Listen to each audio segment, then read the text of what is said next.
बिस्मिल्लाहिर्रहमानिर्रहीम। मैं चीखती चिल्लाती रही, पर चची ने मुझे गंजा करके घर से बाहर निकाल दिया। बच्चे और मोहल्ले वाले हंसते और मजाक उड़ाने लगे। शर्मिंदगी से मैं मरने वाली थी कि मौलवी की पर्देदार बीवी मुझे घर ले गई। कुछ दिन मुझे रखा और फिर अपने बूढ़े शौहर से मेरा निकाह कर दिया। पर मैं खुश थी। जब एक दिन मौलवी और उसकी पहली बीवी जो ही नमाज पढ़कर उठे, मैंने सफाई करने के लिए मुसल्ला उठाया तो मेरी रूह लरज उठी। मैं नूर हूं। मेरी जिंदगी आम लड़कियों जैसी थी, या शायद मुझे यही लगता था। जब तक मेरे वालिद जिंदा थे सब कुछ ठीक था, मगर उनकी मौत के बाद मेरी दुनिया बदल गई। मेरी माँ तो पहले इस दुनिया से जा चुकी थी और अब मैं अपने चचा और चची के रहमो करम पर थी। रहम, ये लफ्ज मेरे लिए हमेशा के लिए खत्म हो चुका था। चची ने मुझे कभी अपनी भतीजी नहीं समझा। उनके लिए मैं एक बोझ थी जिसे वो जल्द अज जल्द उतार कर फेंकना चाहती थी। मैं दिन रात ताने सुनती, काम करती, मगर फिर भी मेरी कोई इज्जत न थी। और फिर वो दिन आया जब उन्होंने मेरी जिंदगी का सबसे बड़ा जुल्म किया। चची ने मुझे पकड़कर कुर्सी पर बिठाया, मेरे बाल मुट्ठी में जकड़े और एक झटके से कैंची चला दी। मैं चीख उठी, मगर उन्होंने एक न सुनी। जब तक मैंने अपने सर पर हाथ रखा तब तक जमीन मेरे कटे हुए बालों से भर चुकी थी। मैंने आईने में देखा, वो नूर जो कल तक अपनी चमकती जुल्फों पर फख्र करती थी, आज एक अजनबी में बदल चुकी थी। चची की आवाज मेरे कानों में गूंजी, अब देखती हूं तुझे कोई अपने घर कैसे लेकर जाता है। उन्होंने मुझे बाहर धकेल दिया, गली में सबके सामने। मोहल्ले के लोग जमा हो गए, हंसी मजाक करने लगे। किसी ने कहा पागल हो गई है, किसी ने कहा ऐसी लड़की को कोई घर में नहीं रखेगा। मेरे अंदर सब कुछ टूट चुका था। मैं नंगे पांव भागती हुई चली गई, बेसिमत, बेखबर कि कहां जा रही हूं। मेरे आंसू रास्ता धुंधला रहे थे, मगर मैं बस दूर जाना चाहती थी। मैं एक पुल के किनारे पर जा पहुंची। पानी नीचे से शोर मचा रहा था, जैसे मुझे पुकारा हो। शायद यही मेरा इख्तिताम होना था। मैंने आंखें बंद की, एक गहरी सांस ली और कदम आगे बढ़ाया। रुक जाओ बेटी, ये एक औरत की आवाज थी। मैंने मुड़कर देखा, एक बावकार पर्देदार खातून मेरे पीछे खड़ी थी। उनकी आंखों में अजनबी सा सुकून था। मेरे साथ चलो। मैं हैरान थी कि ना मैं उन्हें जानती थी ना वो मुझे, मगर उनकी आवाज में ऐसी ताकत थी कि मैं इनकार न कर सकी। मैं उनके साथ चल पड़ी, बगैर सोचे कि मैं कहाँ जा रही हूँ। वो मुझे एक खामोश, पुराने मगर मजबूत मकान में ले गई। ये मौलवी साहब का घर था। वो खुद तो घर पर नहीं थे, मगर उनकी बीवी ने मुझे अपने कमरे में बिठाया, पानी पिलाया और मेरा सर सहलाया, जैसे मैं उनकी अपनी बेटी हूं। यहां महफूज हो नूर, अब कुछ मत सोचो, बस आराम करो। और मैं वाकई सुकून में आ गई। कई दिनों के बाद पहली बार मुझे ऐसा लगा कि शायद सब कुछ ठीक हो सकता है, मगर मुझे नहीं मालूम था कि ये सुकून आर्जी था। कुछ दिन के बाद मौलवी साहब की बीवी ने मेरे सामने एक तजवीज रखी। अगर तुम यहां रहना चाहती हो तो तुम्हें मौलवी साहब से निकाह करना होगा। मेरे पैरों तले से जमीन निकल गई। क्या? मैंने बेयकीनी से पूछा।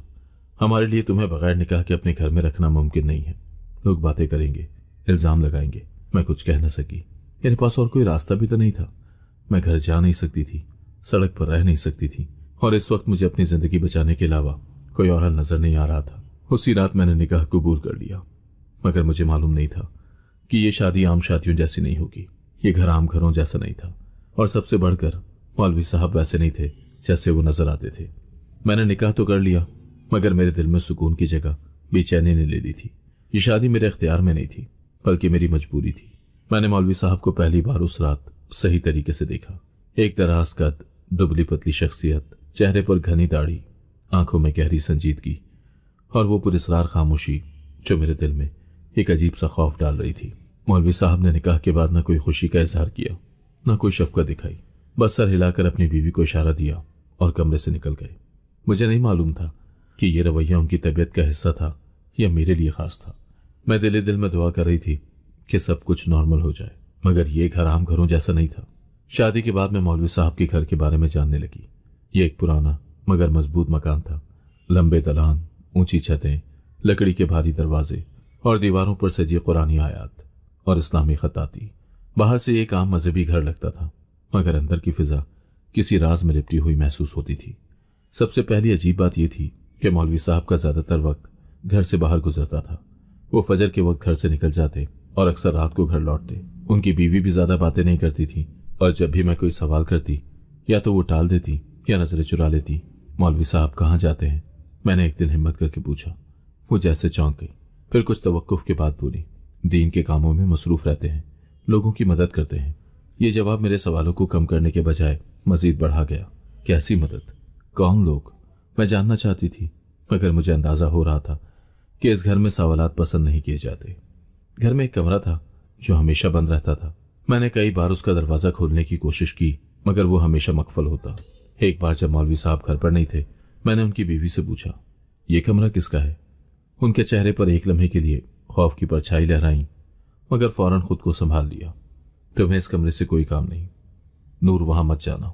उनका लहजा इतना सख्त था कि मैं मजीद कुछ पूछने की हिम्मत ही न कर सकी, मगर मेरा तजस्सुस और बढ़ गया था कि आखिर इस कमरे में ऐसा क्या था जो मुझे जाने से रोका जा रहा था। रात को जब सब सो जाते तो बाज़ औक़ात मुझे घर में सरगोशियों की आवाज़ें आती। कभी ऐसा लगता कि रात कोई दबे कदमों चल रहा है, कभी जैसे कोई दरवाज़ा आहिस्ता से बंद कर रहा हो। एक रात जब मैं अपने बिस्तर पर लेटी थी तो मुझे अचानक लगा कि बाहर कोई है। मैंने आहिस्ता से दरवाज़ा खोला और दालान में झांक कर देखा। वहां कोई नहीं था, मगर तभी मुझे उस बंद कमरे के दरवाजे के नीचे रोशनी झिलमिलाती नजर आई। मेरे दिल की धड़कन तेज हो गई। ये रोशनी वहां कैसे आई? क्या कोई अंदर था? मैंने दरवाजे के करीब जाकर कान लगा दिए। अंदर कोई सरगोशियों में बात कर रहा था। मैंने दरवाजे को हल्का सा धक्का दिया, मगर वो बदस्तूर बंद था। अचानक अंदर से एक आहट हुई, जैसे कोई हरकत कर रहा हो। मैं घबराकर पीछे हटी और उसी लम्हे रोशनी बुझ गई। मेरा दिल जोर जोर से धड़क रहा था। ये घर वाकई कुछ छुपा रहा था। अगले दिन मौलवी साहब घर वापस आए तो मैंने महसूस किया कि वो मुझे बहुत गौर से देख रहे हैं, जैसे मेरे दिमाग के अंदर झांक रहे हों। उनकी आंखों में कुछ था, एक वार्निंग, एक अनकही धमकी। नूर, ज्यादा सवालात मत किया करो, कुछ बातें जानना जरूरी नहीं होता। उनके लहजे में कुछ ऐसा था कि मेरे रोंगटे खड़े हो गए। क्या वो जानते थे कि मैंने कल रात कुछ सुना था? ये घर, ये लोग, ये बंद कमरा, सब कुछ एक ऐसा मामला बन चुका था जो मुझे निगलने के लिए तैयार था। और मुझे यकीन हो चुका था कि ये शादी आम शादी नहीं थी, ये घर आम घर नहीं था, और मौलवी साहब वो नहीं थे जो नजर आते थे। मेरे अंदर खौफ और तजस्सुस भर चुका था। मैं जितना उस घर के राजों से बचने की कोशिश करती, उतने ही उनमें उलझती जा रही थी। बंद कमरा, मौलवी साहब की रातों को गैर हाजिरी, सरगोशियां और उनका पुरस्कार रवैया, सब कुछ मेरे दिल में एक अजीब सा शक पैदा कर रहा था। मगर सबसे बड़ा झटका मुझे उस दिन लगा जब मैंने वो मुसल्ला उठाया। मौलवी साहब फजर के बाद कहीं जा चुके थे और उनकी बीवी अपने कमरे में थी। मैंने नाश्ता खत्म किया और रोजमर्रा के कामों में लग गई। जैसे ही मैं सफाई के लिए दालान में आई, मेरी नजर मुसल्ले पर पड़ी, जो हमेशा एक खास कोने में रखा रहता था। मैंने बेध्यानी में उसे उठाया ताकि नीचे झाड़ू लगा सकूं, मगर जैसे ही मेरी नजर नीचे पड़ी, मेरा पूरा जिस्म जैसे पत्थर का हो गया। मेरी आंखें फटी की फटी रह गईं, हाथ लरसने लगे और मेरे हलक से एक दबी दबी चीख निकलने को थी, मगर मैंने खुद को रोक लिया। मुझे ऐसा लगा जैसे जमीन मेरे पैरों तले से निकल गई हो। मेरी सांसें बेतरतीब होने लगी और मैंने कांपते हाथों से वो मुसल्ला दोबारा नीचे रख दिया। मेरे दिल की धड़कन इतनी तेज हो चुकी थी कि मुझे लगा कि वो पूरे घर में सुनाई दे रही होगी। ये क्या था? ये कैसे मुमकिन था? मेरे जिस्म में कपकपी तारी हो चुकी थी। मैंने अपने अतराफ में देखा कि कहीं किसी ने मुझे देख तो नहीं लिया, मगर घर में मुकम्मल खामोशी थी। मुझे अभी कुछ नहीं कहना चाहिए, कुछ नहीं पूछना चाहिए। मैंने खुद को समझाने की कोशिश की। मैंने अपना काम जारी रखा, मगर मेरे दिमाग में सिर्फ एक ही सवाल गूंज रहा था। शाम को मैंने मौलवी साहब की बीवी पर गौर किया। मैंने महसूस किया कि वो कुछ उलझी हुई लग रही थी, जैसे किसी बात का दबाव महसूस कर रही हूँ। कहीं वो जानती तो ना थी कि मैंने मुसल्ला उठाया था। मेरे अंदर हिम्मत नहीं हो रही थी कि उनसे कुछ पूछूं, मगर मेरी नजरें बार बार उनके चेहरे को पढ़ने की कोशिश कर रही थी। अचानक वो मेरी तरफ मुतवज्जा हुई और बोली, नूर, आज तुम कुछ परेशान लग रही हो, सब ठीक है? मेरा दिल जोर से धड़का। शायद वो मेरा इम्तहान ले रही थी। मैंने खुद को संभाला और धीरे से कहा, जी मैं ठीक हूँ, बस जरा थकी हुई हूँ। उन्होंने मुझे गौर से देखा, जैसे मेरे चेहरे से सच्चाई पढ़ने की कोशिश कर रही हूँ। फिर आहिस्ता से बोली, यहाँ ज्यादा चीजों के बारे में सोचने की जरूरत नहीं। नूर, जो देखो उसे भूल जाया करो और जो सुनो उस पर बात मत किया करो। मेरे हाथ पैर बर्फ हो गए। रात के वक्त मौलवी साहब घर वापस आए। मैंने उनके चेहरे पर पहले से ज्यादा सख्ती महसूस की। वो हमेशा खामोश रहते थे, मगर आज उनकी खामोशी में एक अजीब सा खतरा महसूस हो रहा था। खाने के बाद वो अपने कमरे में चले गए और मैं अपने बिस्तर पर लेटकर सोने की कोशिश करने लगी, मगर नींद कहाँ आनी थी। मेरे जहन में वो मंजर बार बार घूम रहा था। मुसल्ले के नीचे वो चीज, ये घर, ये लोग, ये राज, ये सब मुझे एक गहरे अंधेरे में धकेल रहे थे। मैं फंस चुकी थी और ये बात अब साफ थी कि यहाँ कुछ न कुछ ऐसा जरूर था जो आम नहीं था। मैंने फैसला कर लिया था कि चाहे कुछ भी हो, मैं हकीकत जानकर रहूंगी। ये खौफ, ये पुरस्कारियत और सबसे बढ़कर वो चीज जो मैंने मुसल्ले के नीचे देखी थी, ये सब मुझे एक ऐसी गहराई में धकेल रहे थे जहां से वापसी शायद मुमकिन ना हो, मगर मैं पीछे हटने वालों में से नहीं थी। और इस घर में कुछ न कुछ ऐसा जरूर था जो आम नहीं था। वो कमरा जो हमेशा बंद रहता था, मैंने पहले भी कई बार उस कमरे के बारे में सोचा था, मगर अब उसकी अहमियत मेरे लिए और बढ़ गई थी। शायद जो कुछ मैंने मुसल्ले के नीचे देखा था उसका ताल्लुक भी उसी कमरे से था। मौलवी साहब की बीवी ने मुझे सख्ती से मना किया था कि मैं उस कमरे के करीब भी ना जाऊं, मगर जैसे ही मुझे किसी चीज से रोका जाता, मेरा तजस्सुस और ज्यादा बढ़ने लगता था। रात के वक्त जब मौलवी साहब घर से बाहर थे और उनकी बीवी अपने कमरे में जा चुकी थी, मैं चुपके से बिस्तर से उठी। मैं नंगे पांव चलती हुई उस कमरे के करीब पहुंची जहां अक्सर रात के वक्त रोशनी नजर आती थी और कभी कभी सरगोशियां भी सुनाई देती थी। मेरा दिल जोर जोर से धड़कने लगा। मैंने कान लगाकर दरवाजे से अंदर आने वाली आवाजें सुनने की कोशिश की। कुछ लम्हों तक मुकम्मल खामोशी थी, मगर फिर सरगोशियां। हाँ, अंदर कोई बातें कर रहा था। मेरे हाथ पसीने से भीग चुके थे। मैंने आहिस्ता से दरवाजे के हैंडल को घुमाने की कोशिश की। ये बंद था, जैसे हमेशा होता था, मगर आज मुझे एक मुख्तलिफ एहसास हो रहा था। मैं वहां कुछ देर खड़ी रही, मगर फिर अचानक अंदर से एक आहट हुई, जैसे किसी ने दरवाजे के करीब आकर कदम रखा हो। मेरा दिल हलक में आ गया और मैं फौरन वहां से पलटकर अपने कमरे की तरफ भागी। अगले दिन जब मैं नाश्ते के दौरान मौलवी साहब की बीवी के पास बैठी तो मैंने महसूस किया कि वो मुझे गौर से देख रही थी। नूर, तुम रात कहाँ थी? मैंने चौंक कर उनकी तरफ देखा। कहीं भी नहीं, मैं तो अपने कमरे में थी, मैंने घबरा कर कहा। उनके होंठ भिज गए और उनकी आंखों में एक अजीब सा तासुर उभरा। अगर तुम्हें अपनी जान प्यारी है तो अपनी हद में रहो। यह सुनकर मेरे बदन में सनसनी दौड़ गई। ये कमरा आखिर किसका था? यह सवाल अब मेरे दिमाग में बार बार गूंज रहा था। उस कमरे में आखिर क्या था जो मुझसे छुपाया जा रहा था? क्या वहां कोई था या कोई ऐसी चीज जो आम लोगों के लिए नहीं थी? मैंने सोच लिया था कि मैं इस रात से पर्दा उठाकर रहूंगी, चाहे उसकी कोई भी कीमत क्यों न चुकानी पड़े। खौफ, तजस्सुस और बेयकीनी मेरे दिमाग को मफलूज कर रहे थे। उस घर में कुछ ऐसा था जो मेरी समझ से बाहर था, और सबसे ज्यादा हैरानकुन बात यह थी कि मौलवी साहब हर रात कहाँ जाते थे। मैंने अब तक उन्हें दिन में बहुत कम देखा था। वो फजर की नमाज के बाद फौरन निकल जाते और रात गए लौटते। मैंने उनकी बीवी से कई बार पूछने की कोशिश की, मगर उनका एक ही जवाब होता, वो दीन के कामों में मसरूफ रहते हैं। एक रात जब मैं सोने के लिए लेटी हुई थी, अचानक दरवाजे की चरचराहट सुनाई दी। मैंने चादर के अंदर से देखा, मौलवी साहब आहिस्ता से बाहर निकल रहे थे। मैंने दिल ही दिल में वक्त का अंदाजा लगाया। रात के 2 बज रहे थे। ये पहली बार नहीं था कि वो इस वक्त जा रहे थे, मगर आज मैंने फैसला कर लिया था कि उनका पीछा करके देखूंगी कि वो कहाँ जाते हैं। मैंने जल्दी से चादर ओढ़ी और नंगे पांव आहिस्ता से दरवाजा खोलकर बाहर निकली। उनके कदमों की आवाज सुनने की कोशिश की। वो आंगन पार करके दरवाजे की तरफ जा रहे थे। मैं सांस रोककर एक कोने में छुप गई। जैसे ही वो बाहर निकले, मैं भी दबे कदमों पीछे चलने लगी। गली सुनसान थी, चांदनी रात थी, मगर फिजा में एक अजीब सा खौफ था। मौलवी साहब तेज कदमों से चल रहे थे और मैं उनका फासला बरकरार रखते हुए पीछे पीछे जा रही थी। वो गलियों में मुड़ गए और फिर एक ऐसी सिमत में चल पड़े जहां आमतौर पर लोग रात के वक्त नहीं जाते थे, शहर के पुराने कब्रिस्तान की तरफ। मेरी सांसें बेतरतीब होने लगी। मौलवी साहब इस वक्त कब्रिस्तान में क्या करने जा रहे थे? मेरा दिल चाह रहा था कि वापस पलट जाऊं, मगर मैं जानना चाहती थी कि ये सब क्या हो रहा है। मैंने एक बड़ी झाड़ी के पीछे पनाह ली और छुप कर देखने लगी। मौलवी साहब सीधा एक पुरानी और उधड़ी हुई कब्र के करीब जाकर रुके। वहां पहले से 3 आदमी मौजूद थे और वो सरगोशियों में बात कर रहे थे। ये कौन लोग थे? मौलवी साहब ने अपनी जेब से कुछ निकालकर उनके हाथ में दिया। मैं पूरी कोशिश कर रही थी कि सुन सकूं, मगर अल्फाज वाज़े नहीं थे। मगर फिर भी मैंने एक जुमला सुना जिसने मेरे बदन में सनसनी दौड़ा दी। ये काम खत्म होते ही हमें अगले नाम की तैयारी करनी है। अगला नाम? क्या ये लोग किसी को मारने की साजिश कर रहे थे? मैंने सख्ती से अपने मुंह पर हाथ रख लिया ताकि मेरी सांसों की आवाज बाहर ना जाए। मेरे अंदर खौफ की एक लहर दौड़ गई थी। मैं वहां से पलटने ही वाली थी कि अचानक मौलवी साहब की नजरें सीधी मेरी छुपने की जगह पर आ गई। मेरे दिल की धड़कन तेज हो गई। मैं वहां एक पल के लिए जम गई, मगर मौलवी साहब ने चंद लम्हों के बाद अपनी नजरें हटा ली और दोबारा अपने साथियों की तरफ मुतवज्जह हो गए। ये मेरा मौका था।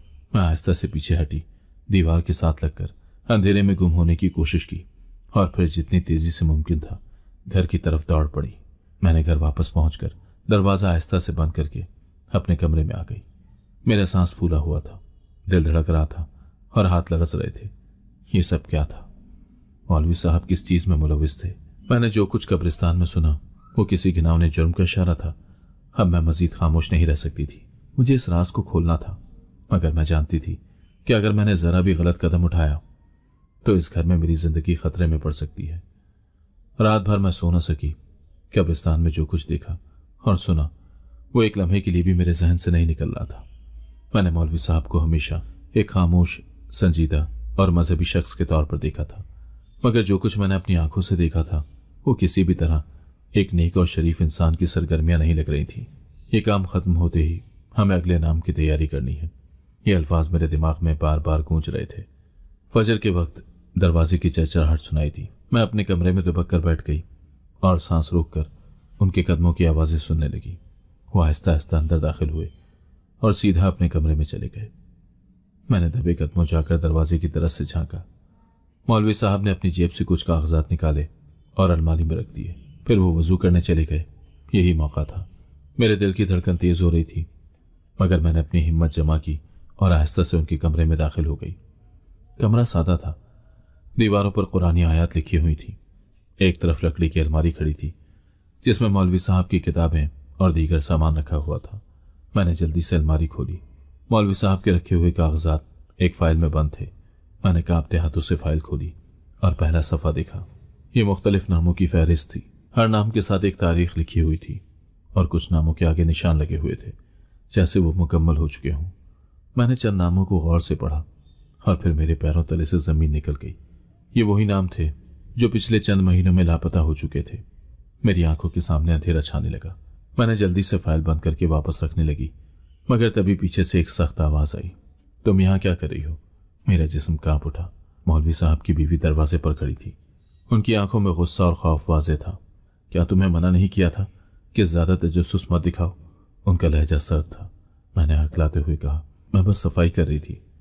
उन्होंने मेरी आंखों में झांका और आहिस्ता से बोली, नूर, अगर तुम्हें अपनी जान प्यारी है तो इन चीज़ों से दूर रहो। यहाँ जो कुछ हो रहा है वो तुम्हारे समझने की चीज़ नहीं है। मेरा दिल जोर जोर से धड़क रहा था।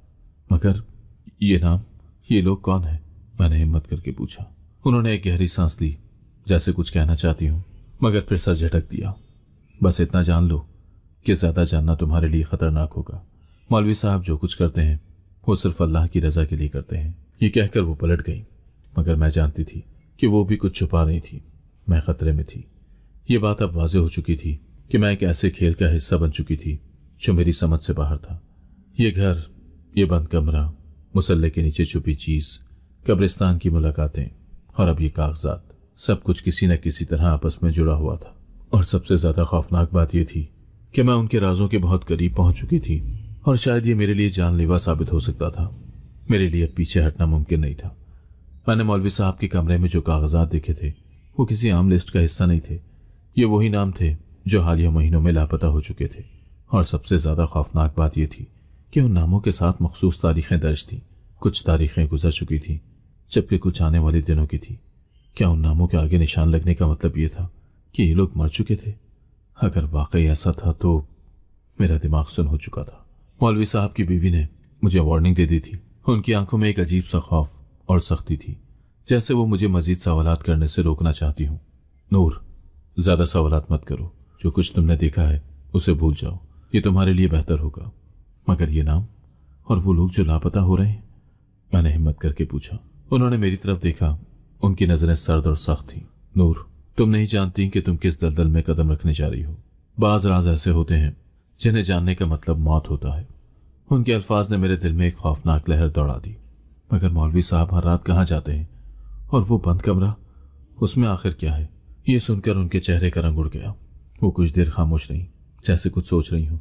फिर उन्होंने धीरे से कहा, अगर तुम्हें अपनी जान प्यारी है तो उस कमरे के करीब भी मत जाना। मैंने फैसला कर लिया था कि अब किसी भी कीमत पर मैं उस बंद कमरे के अंदर झांक कर देखूंगी। वो दरवाज़ा हमेशा लॉक रहता था, मगर उस रात जब सब सो गए मैं चुपके से कमरे के करीब पहुंची। मेरा दिल तेजी से धड़क रहा था। मैंने दरवाजे के हैंडल को आहिस्ता से घुमाने की कोशिश की। बंद। मैंने मायूसी से पीछे हटने का सोचा, मगर फिर मेरी नज़र नीचे पड़ी। दरवाजे के दरज में हल्की सी रोशनी झलक रही थी। दरवाजे के पीछे कोई और था। मैंने अपने कान दरवाजे से लगा दिए। अंदर कोई हल्की आवाज़ में बोल रहा था, मुझे यहाँ से जाने दो, खुदा के लिए मुझे जाने दो। मेरा सांस रुक गया। ये किसकी आवाज़ थी? अंदर कोई कैद था यह ख्याल ही मेरे बदन में झुर्री पैदा करने के लिए काफी था। मैंने दरवाजे के नीचे से झांकने की कोशिश की, मगर अंधेरा ज्यादा था। अचानक अंदर से किसी के कदमों की आहट सुनाई दी और मुझे लगा जैसे कोई दरवाजे की तरफ बढ़ रहा है। मैंने तेजी से पीछे हटकर अपने कमरे की तरफ दौड़ लगा दी। अगले दिन मौलवी साहब गैर मामूली तौर पर संजीदा लग रहे थे। उनकी नजरें बार बार मुझ पर उठ रही थी, जैसे वो मेरे दिमाग के अंदर झांकने की कोशिश कर रहे हों। शायद उन्हें मालूम था कि मैं रात को बंद कमरे के करीब गई थी। मुझे लगा जैसे वो मुझसे कुछ कहने वाले थे, मगर फिर वो खामोशी से चले गए। मगर अब एक बात वाज़ेह हो चुकी थी, उस घर में कुछ न कुछ ऐसा हो रहा था जिसे छुपाया जा रहा था, और सबसे बड़ी सच्चाई उस बंद कमरे में दफन थी। मेरे लिए अब खतरा मजीद बढ़ चुका था। मैं जितना हकीकत के करीब पहुंच रही थी, उतना ही मेरे लिए खतरा बढ़ रहा था। उस बंद कमरे में कैद शख्स वही था जिसे मारने की तैयारी की जा रही थी। मैंने एक फैसला कर लिया था, मैं उस कमरे के अंदर जाकर हकीकत जान कर रहूंगी, चाहे उसके लिए मुझे कोई भी कीमत क्यों न चुकानी पड़े। खौफ और तजस्सुस मेरे दिमाग में एक साथ सरायत कर चुके थे। मैंने मौलवी साहब के कमरे में मौजूद फाइल में उन नामों को देखा था जो पिछले कुछ महीनों में लापता हो चुके थे। मैंने रात के अंधेरे में कब्रिस्तान में उनकी पुरस्रार मुलाकात देखी थी। मैंने सुना था कि बंद कमरे के अंदर कोई मौजूद है जो वहां से निकलना चाहता है।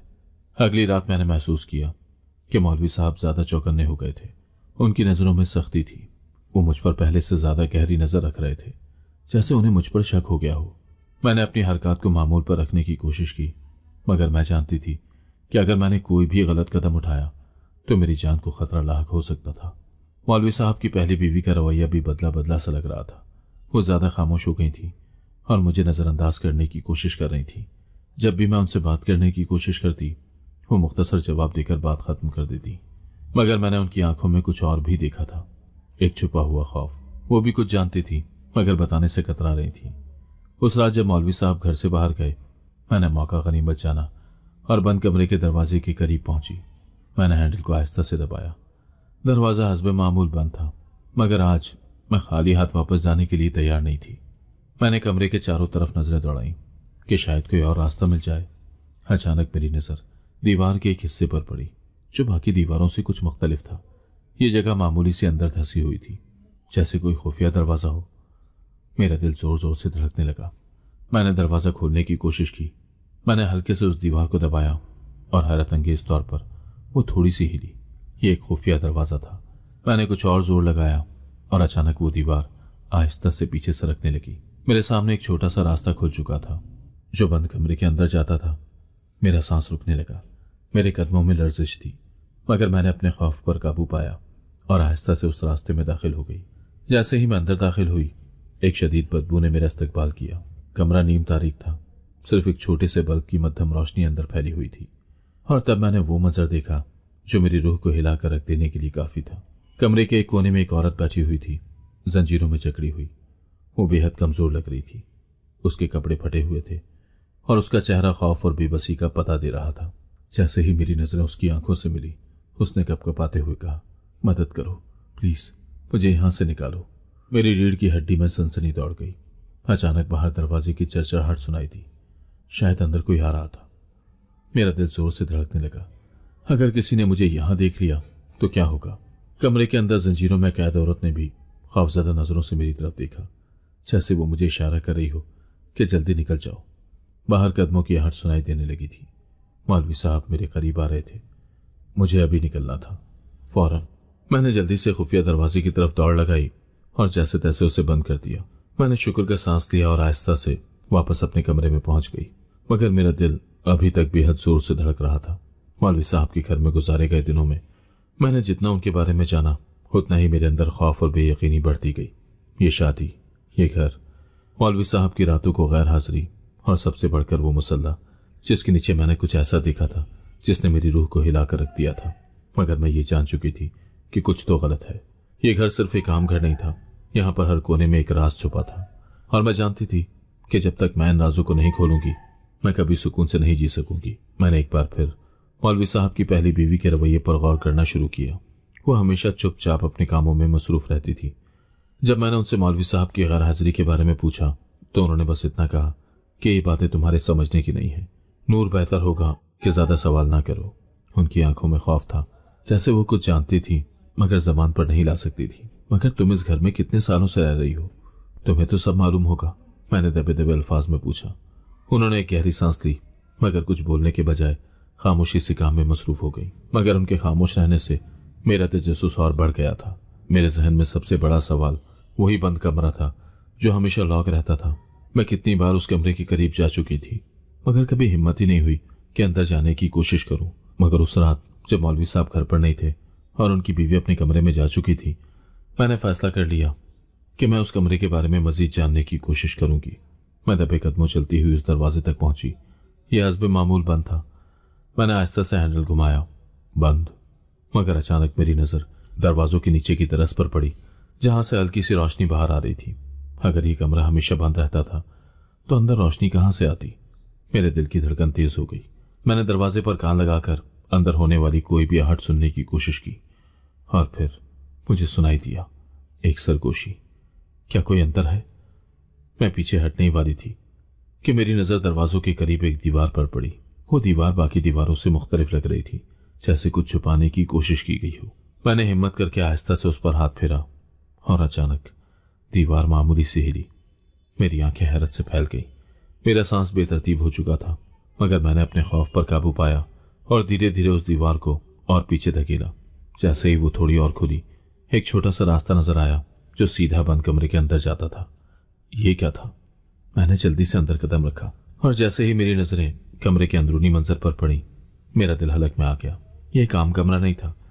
यहाँ एक लकड़ी की पुरानी अलमारी थी, एक पुरानी जायनमाज, और दीवारों पर बहुत सी बंद अलमारियां थीं, जैसे किसी चीज को छुपाने के लिए इस्तेमाल की गई हो। और फिर मेरी नजर एक और दरवाजे पर पड़ी। यह एक और बंद दरवाजा था जो शायद उस कमरे के अंदर किसी और जगह को जाता था। यह कमरा 2 हिस्सों में बटा हुआ था। मैंने जल्दी से इधर उधर नजर दौड़ाई, मगर कमरा खाली था। क्या मैं इस बंद दरवाजे को खोलूं? मैंने एक लम्हे के लिए सोचा। नहीं, मुझे अभी और मालूमात दरकार थी। मैंने जल्दी से पीछे हटने की कोशिश की, मगर जैसे ही मैं मुड़ी, किसी के कदमों की आहट सुनाई दी। मौलवी साहब वापस आ चुके थे। मेरा दिल जोर जोर से धड़कने लगा। मैंने घबराकर खुफिया रास्ते की तरफ देखा और आहिस्ता से दीवार को धकेल कर बंद कर दिया। अब मैं बंद कमरे के अंदर मौजूद थी, मगर मौलवी साहब को अगर जरा भी शक हो गया कि मैं यहाँ हूं तो मेरा अंजाम कुछ भी हो सकता था। उनके कदमों की आवाज दरवाजे के करीब आकर रुक गई। यहाँ कौन है? उनकी सख्त आवाज सुनकर मेरा सांस रुक गया। खौफ का नया दरवाजा खुलने वाला था। मेरे पास वक्त कम था। मैंने दीवार के साथ लगकर सोचा कि क्या मैं मजीद यहाँ रुकूं या यहाँ से भागने की कोशिश करूं। मगर मैं ये भी जानती थी कि अगर मैं आज रुक गई तो शायद कभी सच्चाई जान ही ना पाऊं। और सबसे बड़ा सवाल अब भी बाकी था, मुसल्ले के नीचे जो मैंने देखा था उसका इस सबसे क्या ताल्लुक था। मेरे जिस्म में खौफ की एक लहर दौड़ गई जब मौलवी साहब के कदमों की आवाज बंद कमरे के दरवाजे के बिल्कुल करीब आकर रुक गई। यहाँ कौन है? उनकी सख्त आवाज ने मेरे दिल की धड़कन मजीद तेज कर दी। मैं बंद कमरे में थी, एक ऐसी जगह जहां पर मुझे हरगिज नहीं होना चाहिए था, और अगर वो मुझे यहाँ देख लेते तो शायद मैं जिंदा भी न बचती। मैंने जल्दी से इर्द गिर्द देखा। कोई छुपने की जगह, कोई दूसरा रास्ता। दरवाजे की एक तरफ वही पुरानी अलमारी थी जो गर्द से अटी हुई थी। मैंने जल्दी से उसके पीछे पनाह ले ली और सांस रोक कर बैठ गई। मौलवी साहब ने दरवाजे का हैंडल घुमाया, मगर दरवाजा बंद था। मौलवी साहब की सरगोशी, कोई और भी है? क्या तुमने कुछ सुना? मेरे दिल हलक में आ गया। वो किससे बात कर रहे थे? मेरे जिस्म में खौफ मजीद सराहियत कर गया, मगर मेरा तजस्सुस भी बढ़ने लगा था। मैंने आहिस्ता से दीवार की तरफ हाथ बढ़ाया। जैसे ही मेरा हाथ पीछे वाले दरवाजे पर पड़ा, मेरा दिमाग सुन हो गया। यह दरवाजा हल्का सा खुला हुआ था। यह वही दरवाजा था जिसे मैंने पहले देखा था, जो बंद कमरे के अंदर किसी और जगह को जाता था। चंद लम्हों के बाद मौलवी साहब की आवाज सुनाई दी, जैसे वो पीछे हट रहे हों। यहाँ कुछ नहीं है, मगर हमें अब ज्यादा एहतियात बरतनी होगी। उनके कदमों की आवाज धीरे धीरे दूर होने लगी। मैं बच गई थी फिलहाल, मगर यह वाज़ेह था कि उन्हें किसी न किसी चीज का शक हो चुका था। जब उनकी मौजूदगी महसूस न हुई, मैंने जल्दी से अलमारी का दरवाजा खोला और अंदर झांक कर देखा। यहाँ कागजात और कुछ पुरानी चीजें रखी हुई थी, मगर एक चीज ने मेरा सांस रोक दिया। वही फाइल जिसमें वो पुरस्कार नाम दर्ज थे। मैंने जल्दी से वो फाइल निकाली और अगले सफ़े पर नजर दौड़ाई। मेरे दिल की धड़कन रुक गई। उसमें एक नई तारीख दर्ज थी, कल की तारीख, और उसके आगे लिखा था आखिरी मरहला। यह आखिरी मरहला क्या था? ये फाइल, वो बंद दरवाजा, मौलवी साहब का रातों को गायब रहना, मुसल्ले के नीचे कुछ छुपाया जाना, ये सब आपस में जुड़ा हुआ था। मगर असल हकीकत क्या थी? मेरी उंगलियां कांप रही थी, मगर मैंने दरवाजे को आहिस्ता से धकेला। ये खुलने लगा। मुझे एक ठंडी हवा का झोंका महसूस हुआ, जैसे मैं किसी और ही दुनिया में दाखिल होने वाली थी। मौलवी साहब के दरवाजे पर आना मेरी सबसे बड़ी बदकिस्मती थी। मेरे हाथों में वो फाइल थी जिसमें लापता अफराद के नाम दर्ज थे, और सामने जमीन पर मुसल्ले के नीचे खाली गढ़ा और खून के धब्बे पड़े थे। मेरे जहन में एक ही ख्याल था, मौलवी साहब कातिल हैं। तो तुमने सब कुछ जान लिया नूर? उनकी गहरी और सख्त आवाज ने मेरी सांसें रोक दी। ये सब क्या है? आप इन लोगों के साथ क्या कर रहे हैं? मैंने कांपती आवाज में कहा। उन्होंने आहिस्ता आहिस्ता मेरे करीब आना शुरू किया। उनके चेहरे पर ना गुस्सा था ना नरमी, बस एक अजीब सी संजीदगी थी, जैसे वो कुछ सोच रहे हो। तुम गलत चीजों पर ध्यान दे रही हो नूर। जो तुम देख रही हो वही सच नहीं होता। मगर ये नाम, ये लापता लोग और ये खून और वो औरत कहाँ गई जिसको जंजीरों से बांध कर रखा था? मैंने कमरे की तरफ इशारा किया।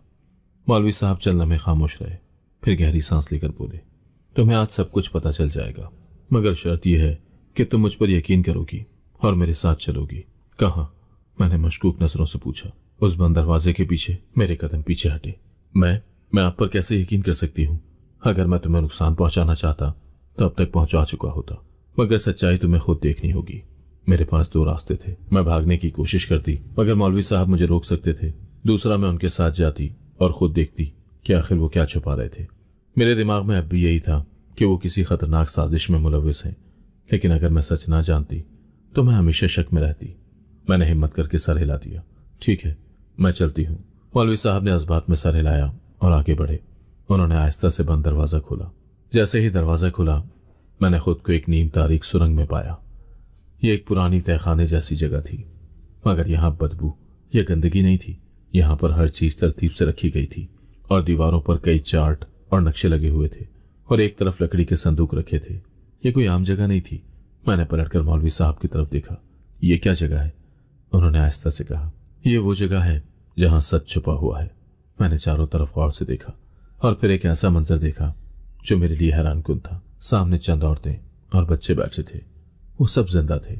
मेरे जहन में तो ये था कि मौलवी साहब लोगों को कत्ल कर रहे हैं, मगर यहाँ तो मामला उलट था। ये सब लोग सहमी हुई हालत में थे, मगर उनके चेहरों पर अजीब सा इत्मीनान भी था, जैसे वो किसी खौफनाक हकीकत से बचकर यहाँ आए हों।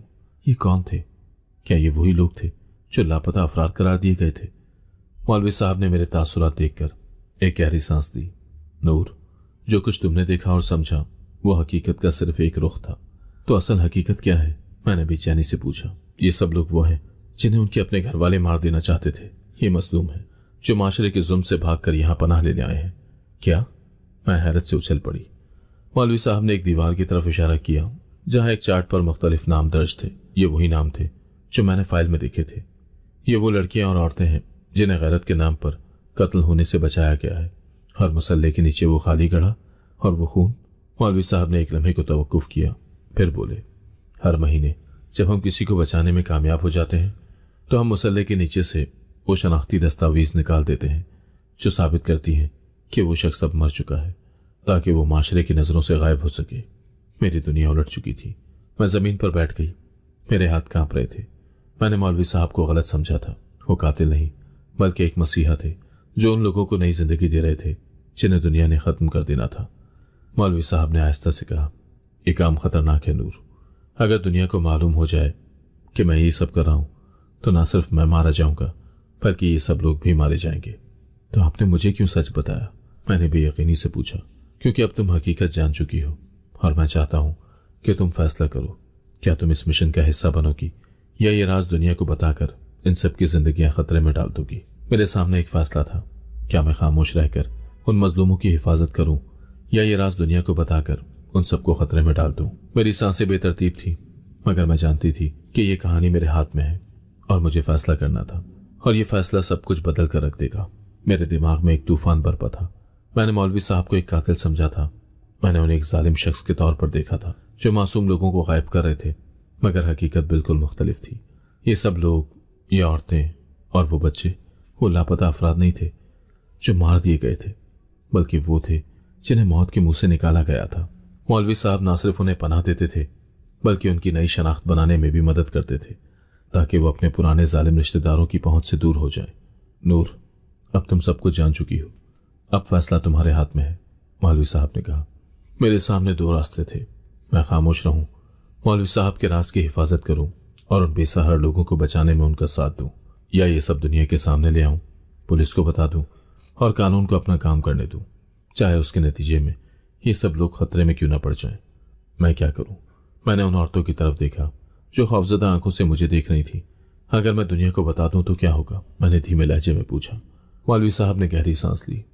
अगर पुलिस को मालूम हो जाए कि हम इन औरतों को छुपा रहे हैं तो वो उन्हें वापस इनके घर भेज देगी। और तुम्हें पता है कि इनके घर क्या है? मैंने एक औरत की तरफ देखा जो रो रही थी। मेरा बाप और भाई मुझे मारने के दर पे थे। अगर मैं वापस जाऊंगी तो वो मेरी लाश भी नहीं छोड़ेंगे। मैंने अपनी मुठ्ठियां सख्ती से बंद कर ली। ये इंसाफ नहीं था। कानून उन लोगों को बचाने के बजाय इन्हें उन्हीं कातिलों के हवाले कर देता जिससे वो भाग कर आए थे। मैं किसी को कुछ नहीं बताऊंगी। मौलवी साहब ने मेरी आंखों में देखा और उनकी नजरों में एक नरम मुस्कुराहट उभरी। ये आसान रास्ता नहीं है नूर। अगर तुम हमारे साथ काम करोगी तो तुम्हारी अपनी जान भी खतरे में होगी। मैंने सर उठाया। अगर मैं खामोश रही तो और कितनी लड़कियां मार दी जाएंगी। मैं नहीं चाहती कि और कोई नूर फातिमा ऐसी जिंदगी गुजारे जैसी मैंने गुजारी है। मौलवी साहब ने सर हिलाया। तो फिर आज से तुम हमारे मिशन का हिस्सा हो। ये कहानी यहाँ खत्म नहीं हुई। मैंने मौलवी साहब के साथ उन लोगों को बचाने का अहद कर लिया जिन्हें माशरा मिटा देना चाहता था। मैंने अपनी जिंदगी एक नए मकसद के लिए वक्फ कर दी। ये दुनिया हमेशा सच और झूठ के दरमियान उलझी रहेगी, मगर मैंने सच का साथ देने का फैसला कर लिया था। ये इख्तिताम नहीं बल्कि एक नई शुरुआत थी। ये कहानी एक सनसनीखेज सफर थी जो आखिर में एक बड़े समाजी मसले की हकीकत को बेनकाब करती है। हमेशा वही सच नहीं होता जो हमें नजर आता है। खामोशी एक जुर्म भी हो सकती है, मगर कभी कभी सच छुपाना भी किसी की जिंदगी बचा सकता है। नूर ने सच जाना और उसके बाद एक बड़ा फैसला किया। वो फैसला जो ना सिर्फ उसकी जिंदगी बल्कि कई और जिंदगियों को बचा सकता था। आप होते तो क्या करते? कमेंट सेक्शन में हमें लाजमी बताएं। अगर आपको आज की कहानी पसंद आई है तो वीडियो को जरूर लाइक कीजिएगा और अपने दोस्तों के साथ भी शेयर कीजिएगा। और हाँ, अगर आपने अभी तक हमारा चैनल सब्सक्राइब नहीं किया तो जरूर सब्सक्राइब करें। मिलते हैं कल एक नई और दिलचस्प कहानी के साथ। अल्लाह हाफिज।